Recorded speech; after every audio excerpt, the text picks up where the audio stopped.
Company ఇక్కడ అమలాపురంలో మన హైదరాబాద్కి వెళ్ళి రౌండ్ పైపులు చుట్ట పైపులు వేసుకొని వచ్చాము. ఇక్కడ వీళ్ళు పెట్టిన లొకేషన్ ప్రకారంగా మన డ్రైవర్లు వచ్చారు. దారిలో ఒక దగ్గర పోలీస్ వాళ్ళు స్టాప్ బోర్డులు వేసి అక్కడ ఏదో అన్నదాన కార్యక్రమం జరుగుతుందంటే లొకేషను ఎలా చూస్తే అలా తిరిగి వచ్చాము. ఈ రోడ్లు మొత్తం చిన్న చిన్న గల్లీలు, అందులో సర్వీస్ వైర్లు మనకు పైన ఊపడవు కాబట్టి, కింద డ్రైవర్ ఉంటాడు పైన ఊపడవు కాబట్టి చూసుకోకుండా అలాగే వచ్చారు. కొన్ని వైర్లు తెగిపోయినాయి. ఈ కంపెనీలో ఇక్కడ చూడండి, మన బండ్లన్నీ ఆపేసి వాళ్ళు రిసీవ్లు మనకి ఇస్తలేరు.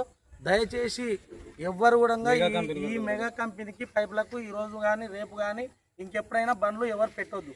ఏ ట్రాన్స్పోర్ట్ అయినా ఫోన్ చేస్తే వానికి ఫస్ట్గా డీటెయిల్స్ కనుక్కొని మనకి ఇంతవరకు రిసీవ్డ్ అమౌంట్ అనేది 19,000 మన కిరాయి మాట్లాడుకొని ఇక్కడికి వస్తే ఇంతవరకు డబ్బులు రాలే. డ్రైవర్ల దగ్గర పిండి వసూలు చేసి ఇక్కడ కరెంటు లైన్ మెయిన్ వాళ్ళు మనిషి దగ్గర మనం చేస్తున్న కష్టం డబ్బులు తీసుకొని వాళ్ళు ఇబ్బంది పెట్టి మనం పంపిస్తారు. దయచేసి ఎవరు వీళ్ళకు బండ్లు పెట్టొద్దు.